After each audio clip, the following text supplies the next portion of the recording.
আসসালামু আলাইকুম। আজকে আমি মুরগির মাংস দিয়ে তেহারি রান্না করব। মুরগির মাংসগুলো দিয়ে পরিষ্কার করে নিয়েছি।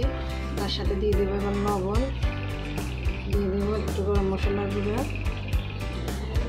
দিয়ে দেবো একটু লাল মরিচের গুঁড়া,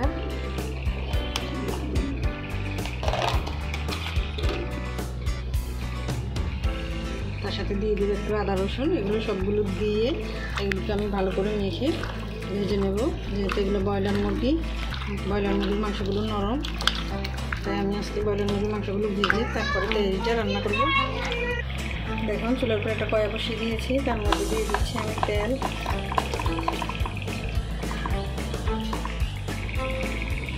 দেখুন দিয়ে দিচ্ছি এবার অল্প একটু ঘি।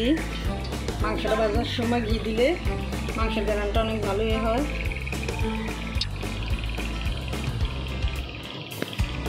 তেলটা আর ঘিটা গরম হওয়ার পরে এবার দিয়ে দিচ্ছি আমি মাংসগুলো।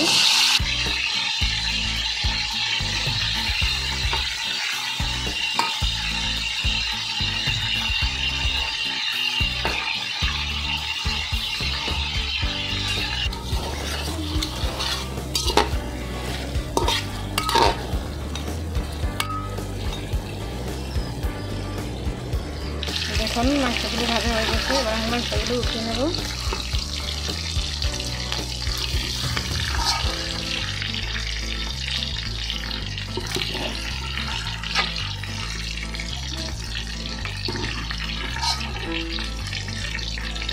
তেহারির সাথে দেখুন আমি আলু দিব। আলুর সাথে আমি একটু লবণ মেখে আলুগুলি তেলের মধ্যে ভেজে নেব।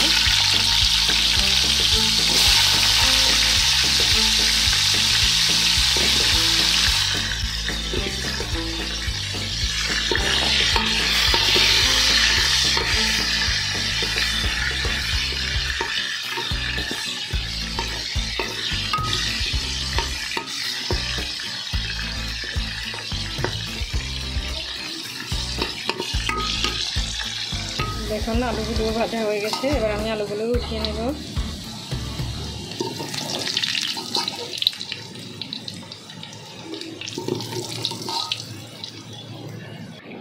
আর আলু আর মাংসটা ভাজা হয়ে গেছে, এবার আমি তেহারিটা বসিয়ে দেবো। দেখুন সরিষার তেল দিচ্ছি আমি। সরিষার তেল দিলে তেহারিটা ঝাঁঝালো হয়, খেতে অনেক মজা লাগে।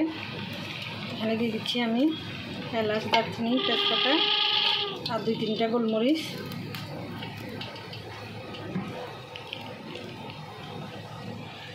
তেলটা গরম হয়ে গেছে, এবার দিয়ে দিচ্ছি পেঁয়াজ।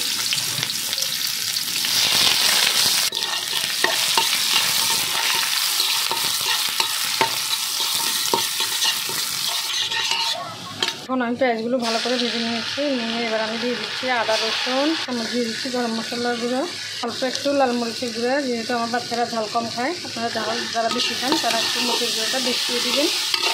দিয়ে এগুলোকে আবার ভালো করে ভেজে নেব। মশলাগুলো ভালো করে ভাজা হয়ে গেছে, কষানো হয়ে গেছে। এবার আমি দিয়ে দিচ্ছি চালটা। এখানে আমি 3 পট চাল নিয়েছি। চালগুলো দিয়ে এবার আমি ভালো করে আবার ভেজে নেব।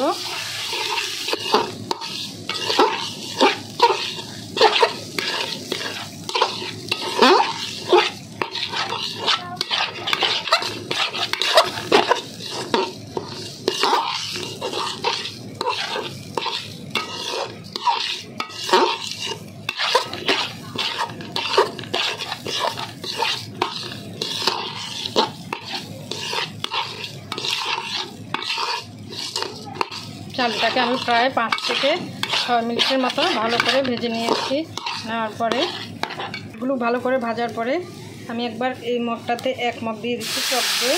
এই মগটাতে আমি 3 মগ চাল নিয়েছি। 1 মগ দিয়ে দিচ্ছি টক দই। আর এখানে আমি 5 মগ পানি ফুটিয়ে নিয়েছি, দিয়ে দিচ্ছি গরম পানিগুলো। দিয়ে ভালো করে নাড়াচাড়া করে নেব।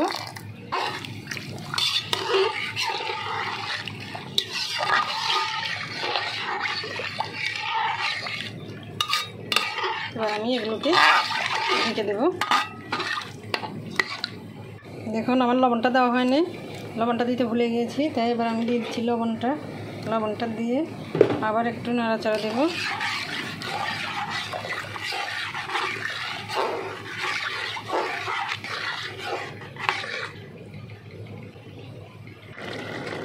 দেখুন চালগুলো ফুটে উঠেছে, এবার আমি দিয়ে দিচ্ছি মাংস আর আলুগুলো।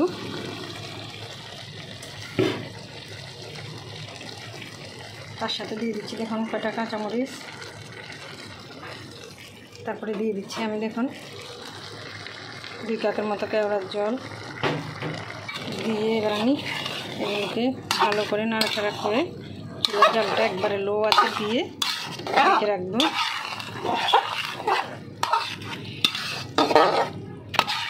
এগুলোকে দেখুন আমি একদম ভালো করে নাড়াচাড়া করে দিয়েছি, দিয়ে একবারে চুলার জালটা লো আছে করে দেব। দেখুন দিয়ে দিচ্ছি উপর দিয়ে অল্প একটু ঘিটা দিয়ে এবার আমি ঢেকে দেব।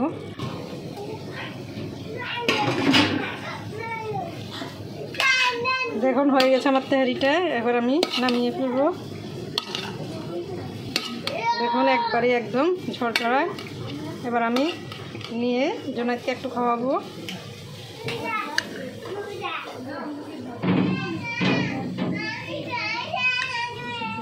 দেখুন এবার জোনাইতে খেয়ে বলবে তেহারিটা কেমন হয়েছে।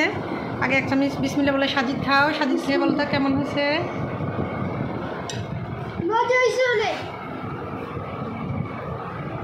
সাজিদ খাও। সাজিদ শশা গালের মধ্যে দিয়ে বসে আছো না?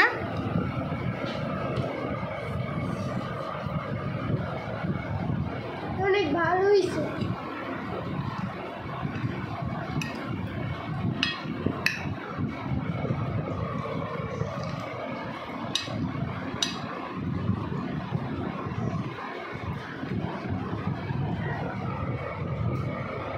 শসাটা রাখো বাবা, শসাটা রাখো। এগুলো একটু খেয়ে দেখো তো কেমন হয়েছে, আমাকে বলো তো কেমন হয়েছে, তোমার ভালো লাগছে মজা লাগছে দেখি একটু বলো তো।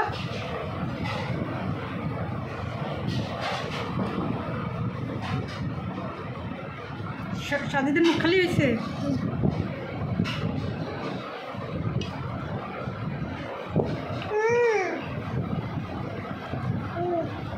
এগুলো খাও আগে।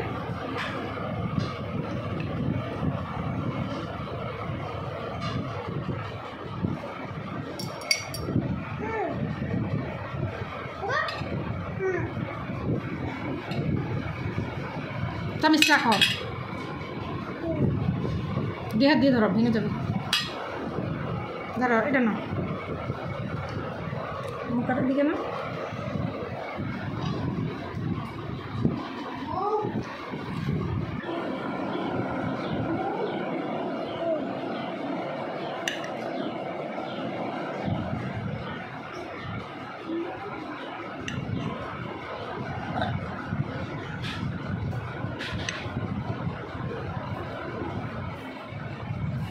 That is the